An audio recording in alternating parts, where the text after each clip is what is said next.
Good morning, Morai Rabotai. We are continuing on Masechet Berachot. We are on Daf Samech Bet, Amud Aleph, the learning of Amud Yomi for Chodesh Adar has been dedicated by Shal ben Shenaz Rabbi, health, happiness of their family, and also by David Shraga, Bezat Hashem for his yod, being matzliach in everything that he does. We are continuing on the sugya of Bet HaKiseh. We spoke about the fact that there was a bathroom in Tiberia that was considered very dangerous, that even though, despite the fact that normally speaking, during the day, mazikim, shedim are not as strong, and if you are two people traveling together, you're not as subject to the danger from mazikim as if you would have been alone. But this place, even if you went during the day, you went with two people, still was dangerous. And yet, Rav Ami, Rav Asi, they were safe. Whenever they used the bathroom, they went alone and it was fine. And when they asked, the Chachamim asked them, you feel safe over here? Lo mistafitu.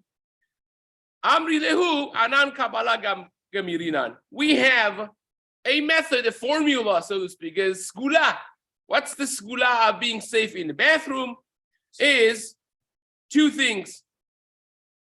Kabbalah de Bet HaKiseh, tzniuta v'shitikuta. Be tzanua and be quiet. Two things. Sanua in the bathroom. And the Gemara is going to spend a whole lot of time on this for the next Amud.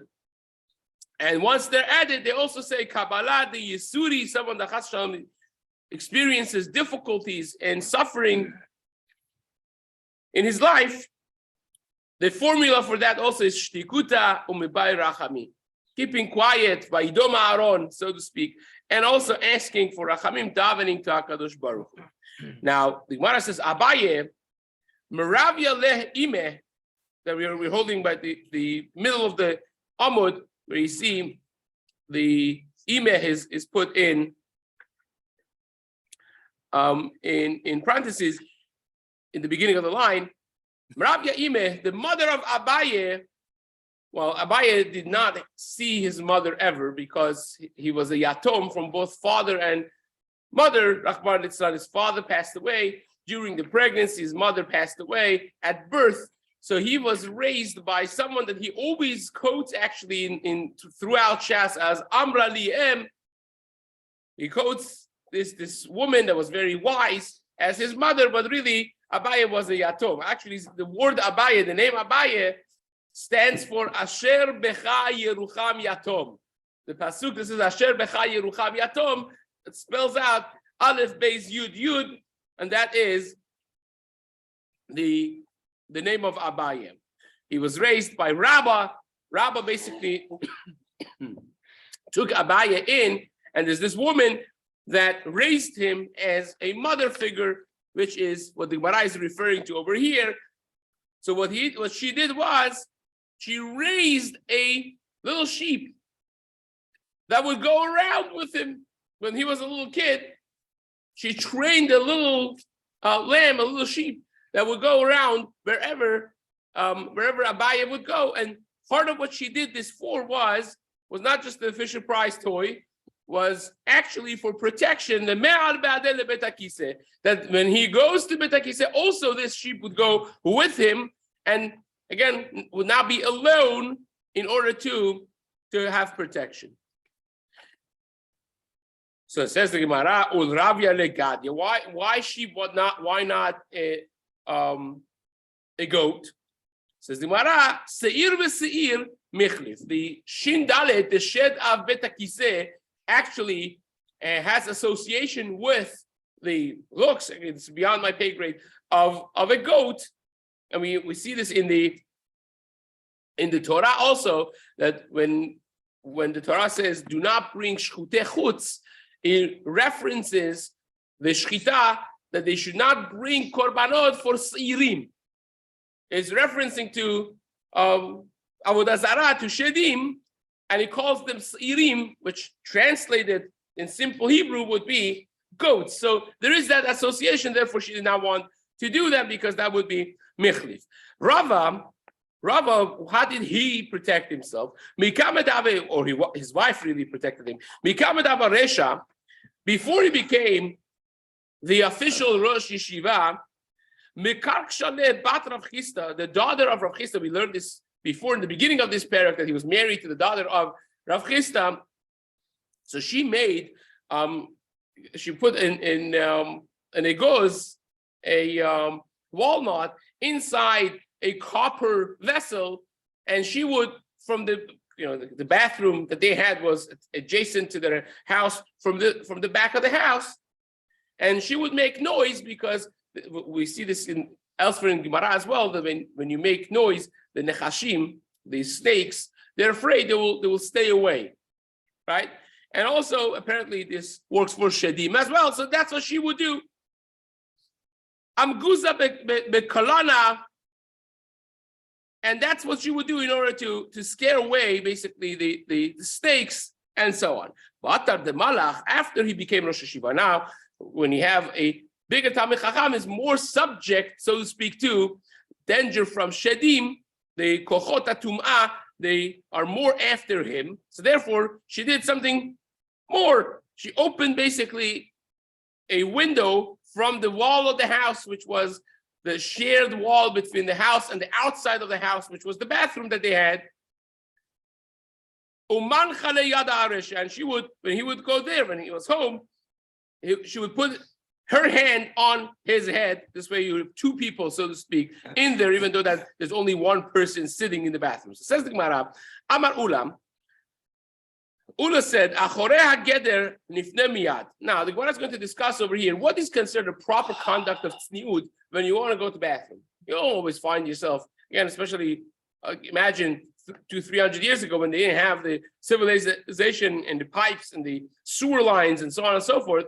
It's very simple. You go right now even to certain countries and for travel, even those who have hotels and so on, but the general society still is living, not so sophisticated. You have these problems of bathrooms. How do you use bathrooms when you're around and about? What is considered a proper conduct of tzniut for a Jew?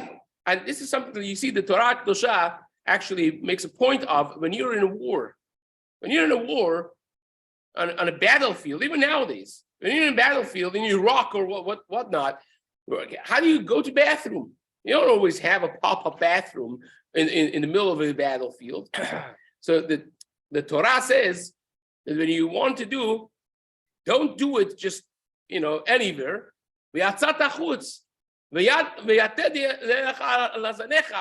It says you dig, you cover. It has to be with a certain dignity, and it says, "Ki Hashem Elokecha mitalech bekerev machanecha ve'chanecha kadosh." Hashem dwells within your community, and your community, your machaneh should be kadosh. Aside from the hygiene level that the Torah is demanding from a person, but there's a certain level of tzniut, of modesty that's demanded from a Jew. So, what is considered a proper tzniut? Now, imagine that you are digging and you are covering and you're doing all those things that the Torah demands, but what is considered tzniut? You're in the middle of a society, there are people there. How do you do this? So says the Gemara, Ula said, if you have a wall and you're going behind the wall, nobody sees you, that's fine.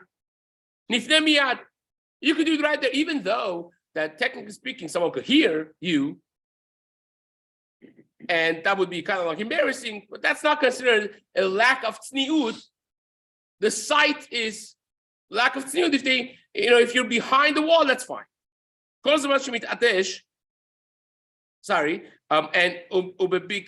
And if you're in an open area, in a field, you could go as far as not being heard by your friend if there is a noise, but even though that they could still see you.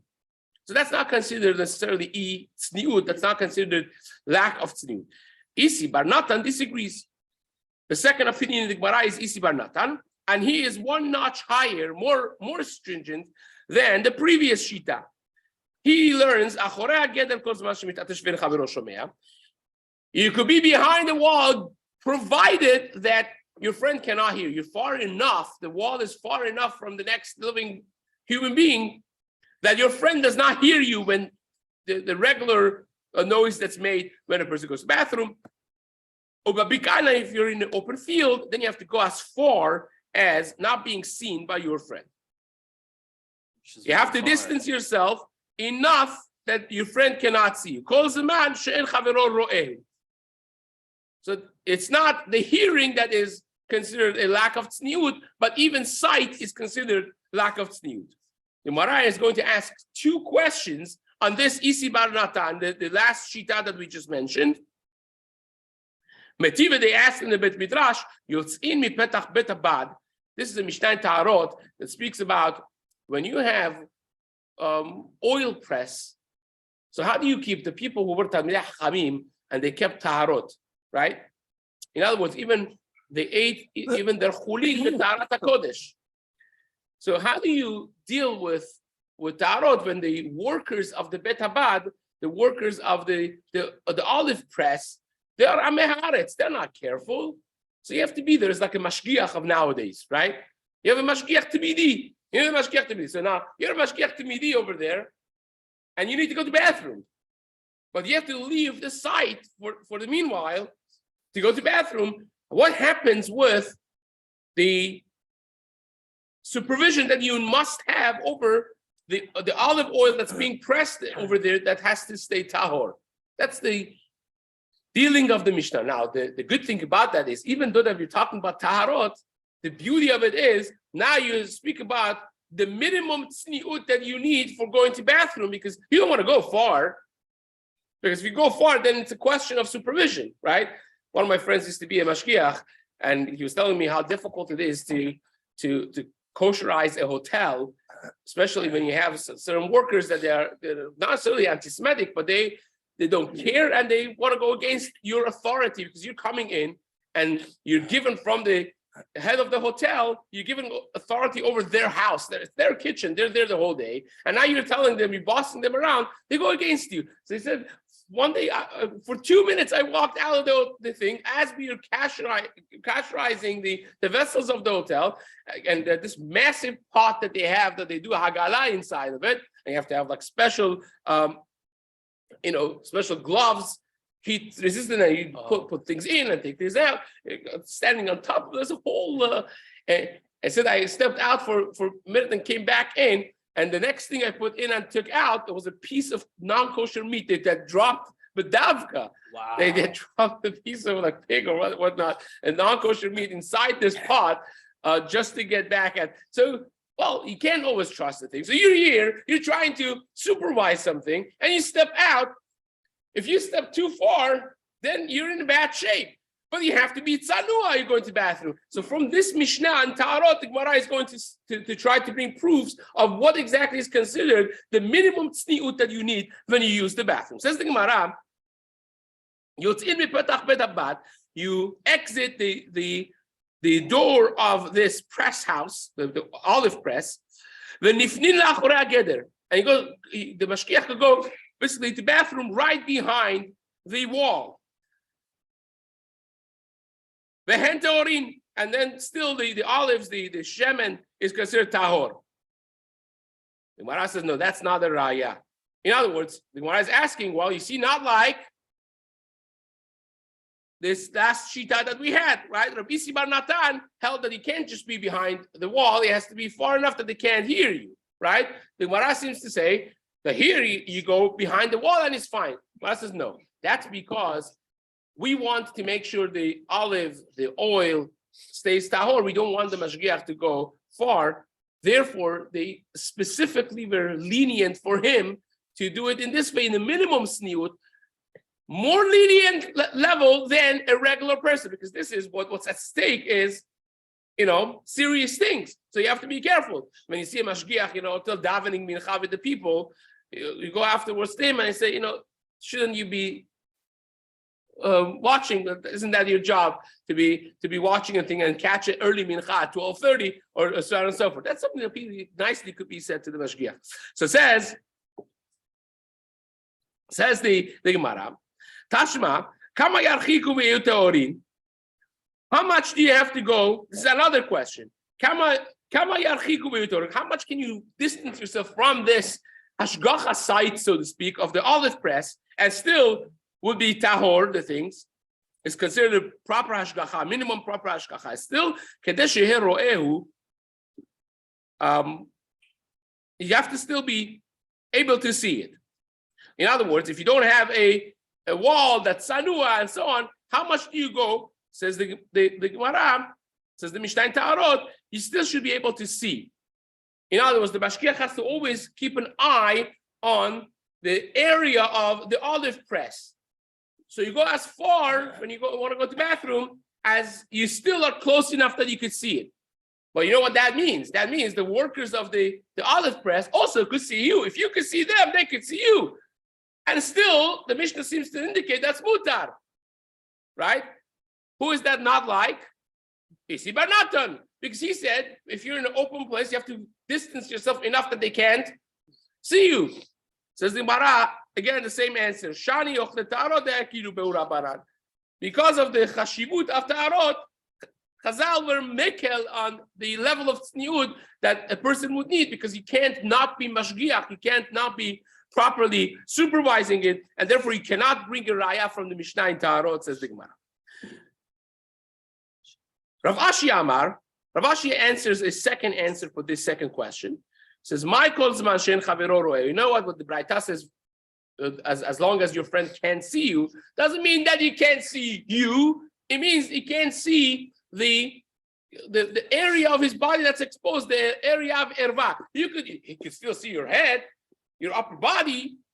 So therefore you could have a scenario in which you're reading the Mishnah in Ta'arot, and it's not a stiravet Isi Bar Natan altogether, because what Isi Bar Natan means is that you're far enough that they can't make it the area of your body that is open in order to go to the bathroom. That's what they can't see. But you can still see them if they do something, if the spirits come, something tameh comes, you can still be seen your upper body and you can see them. That is fine. Says the Gemara.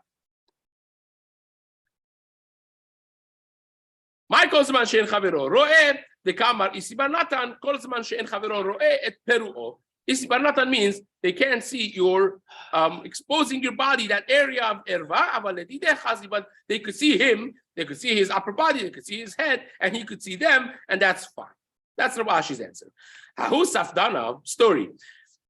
Does this professional eulogizer that was delivering a eulogy, the Nachit Kamed Rav Nachman, that he delivered the eulogy in presence of Rav Nachman? You know, sometimes you go to a funeral, and after 5 minutes, you wonder if you came to the right person's funeral. They're saying all these amazing things like a Moshe Rabbeinu's funeral or something, right? So this is what happened. This guy is going on saying how amazing this person is, how tzanua he was. Amar hay tzanua be'orchotav haya. So this eulogizer, he's saying, wow, this guy was so modest, so tzanua. After he was done, Amar le Rav Nachman. Rav Nachman says, you lied. So did he ever go to him with him to Bet HaKiseh? That you know he was tzanua? If you didn't go to Bet HaKiseh with him, you can't testify that he was tzanua. The Tanya, because we learned in Braita, en kori tzanua, you could only call somebody a tzanua, ela lemisha tzanua be Bet HaKiseh. You can only call a person tzanua when he's tzanua in Bet HaKiseh. Now we'll elaborate on this, the story of Shaul and so on, in the upcoming Gemara right now. But Rav Nachman, my nafka, so what does Rav Nachman care? You have to go and you know, the guy is trying to make some money. He says he's a safdar. He's saying some nice things about the guy. What do you care to have to, like, you know, comment on him after he's done? This is what I know. It's actually very important. Mishum, the Tanya we learned in Braita, Kishem shnifraim min hametim, just like the deceased has to be going through a judgment on the averot that he did, kach nifraim min saftanim. They also will punish the people who deliver eulogies if it's fake, if it's sheker. Now, Shulchan Aruch says you could say the shvachim of the person, the deceased, and you could add a little bit on it. Because not sheker. If you add a little bit, it's not sheker, because if you knew about all these good things that are true, you probably had a little bit more. Every person has a little bit more that people don't see. So that you add a little bit, but to go above and beyond and pretend that this guy was somebody that a totally different category that he was not, that is very negative. It's not a good thing. It's also, Kabbalistically speaking, it creates dinim, it creates negative reaction for the deceased. This is not a good thing. And people who answer amen after them as well. Okay. Tan Rabbanan, as a tzanua, what is considered a tzanua? Is a person that goes to the bathroom the same place that he goes during the day. That means he goes far enough that it's tzanua, even though that's dark at night, you don't see. The Gemara says, what? Is that correct? V'hamar Rav Yehuda. Amar Rav. Rav Yehuda said in the name of Rav, Le'olam yanhik adam et atzmo shacharit v'arvit. You should always go early in the morning before the light of the day comes out, and also at night when it's dark to bathroom. You should use the bathroom early morning and late night. Why? This way you don't have to go far. You go a mile away from civilization to a place that no one sees you. You could just go somewhere that nobody sees you because it's dark. So you see from there that at night, you don't have to go far in the same place that you would go in the day from Rav. But two, and aside from that, Rava, during the day, we go far, far, far away. We go up to a mile away from people. Ubalalia, at night, will tell his shamash, just clear off a place, watch nobody is passing, and he would just go in a public place even. Quote unquote. In other words, otherwise public place. Because at night, no one was there and it's dark, no one sees. Imagine a society without artificial lights. If you're not carrying a candle, it's completely pitch dark, So says the Gemara. Also, Rabbi Zerat told his shamash, see who is behind the house of friends, which seems to refer to Bet Midrash. I want to go to the bathroom. So you see, he also did it in a way that he would never have done during the day. So how do you understand Rav Yehuda in the name of Rav that says, you have to go. Sanua is considered somebody that is going the same place to the bathroom that he would go during the day. So it says the Gemara, Lo tema b'makom ela ema kederech. Don't say in the place that they would go in the day, but the same way that in the light of the day, you first sit down, then you expose yourself, and you expose yourself only a tefach from the back and 2 tefachim from the front and not more. You do minimum, there should be maximum sniut. At night, even though that people don't see, still, HaKadosh Baruch Hu is there, still there's a midaf sniut that you do it in the same way, not that you're in the same place, but the same way. Says Gemara, Rav Ashi Amar, afilu teba b'makom. Rav Ashi said you could even understand that it's the same place exactly. What he means is, just like during the day, you would, if you have an option of going to a corner of a wall inside of a 90-degree, 2 walls, Keren Zabit, at night, even though the people don't see, if you have an option of being in a tzanua place, go to a tzanua place. Gufa, Amar Rav Yehuda, Amar Rav, Le'olam yanhik alav et atzmo, shacharit v'arvit. Rav Yehuda, in the name of Rav, said, we're going back to explain that you should go in the early morning and late night, that you should not need to go far away. Tanya Nami Hachi, we learned also in the Braita, in the name of Ben Azai. Ben Azai Omer, Hashkem v'tzeh ha'arev v'tzeh, get up early in the morning and go to the bathroom, and at night when it's darker, and go out to the bathroom, that you should not need to go far away when you use the bathroom. Meshamesh v'shev, and when you want to go to the bathroom, first, what they used to do in order to ease the process of bowel movement, and they do it nowadays for people who have some level of constipation. They would stimulate the area of the rectum in order for it to work. So it says, don't do that when you're sitting. Do it before you sit down, because this is like this is magic's 101 beyond the scope of my understanding fully. How kishuf, how black magic and so on and so forth would be resting on a person.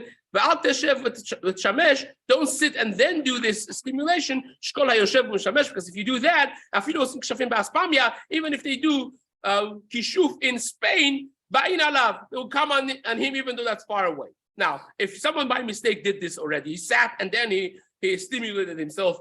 What do you do then? Says the Gemara, my takante, what should he do? 2 lines up, Kikai, before you get up, you say these words. Loli, loli, it shouldn't be on me, it shouldn't be on me. Lo tachim velo tachtim, right? Not lo hani velo mehani, not from them and not all of them and not from them. Lo charshi velo the charsha, lo charshi the charshata, not from the regular kishuf, not from a mechashef and not from a mechashefet. Basically, you say those words lo tachim velo tachtim, the 2 different types of kshafim that they used to do, and then you basically hopefully would be safe from them. Tanya Ben Azai Omer top of the Amud.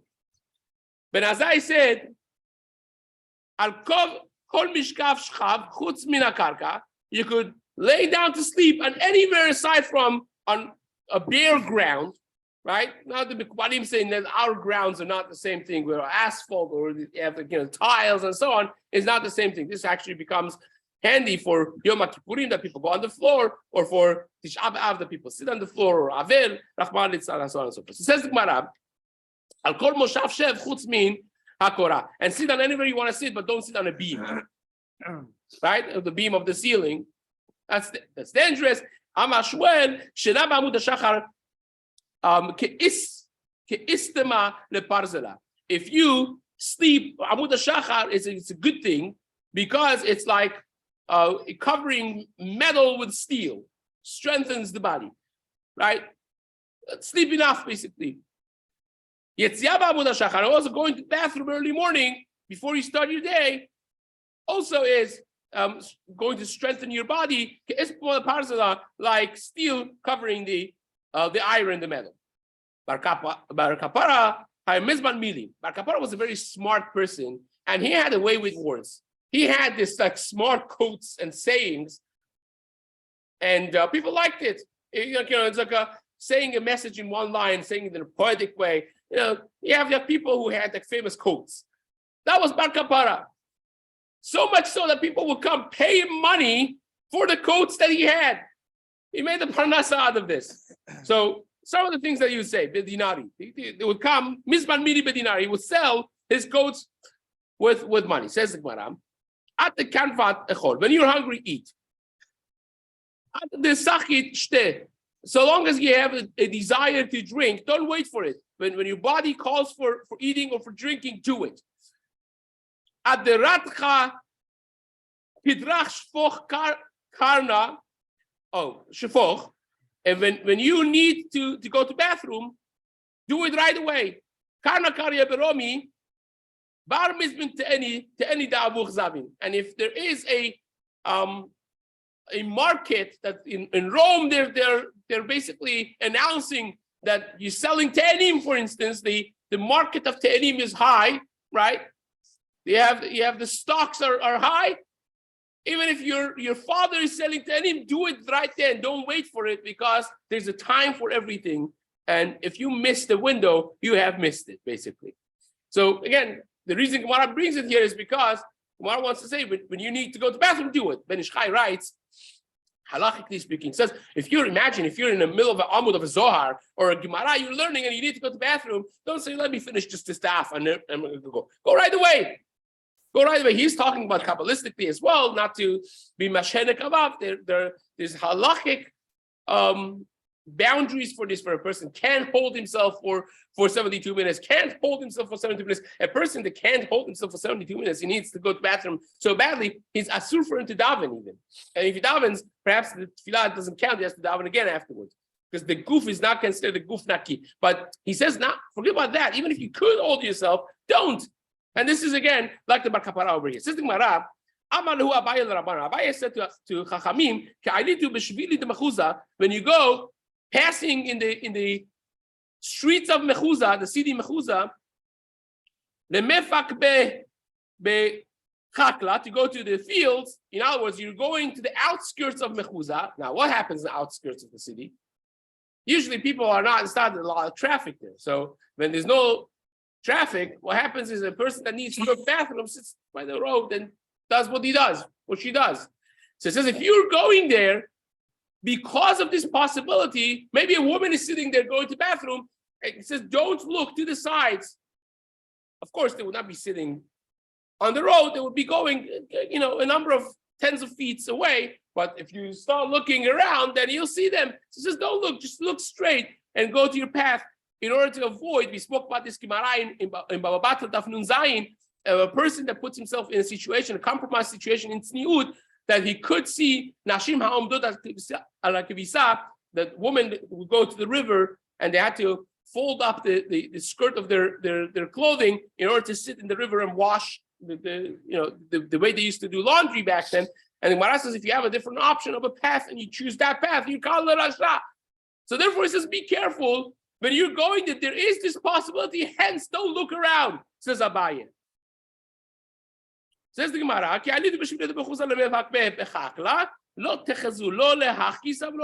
don't look around, go straight. Why? Because maybe there are women that are using it as facilities, and it's not proper. Rav Safra, Rav Safra wanted to go to the bathroom. He was there inside the bathroom. Rav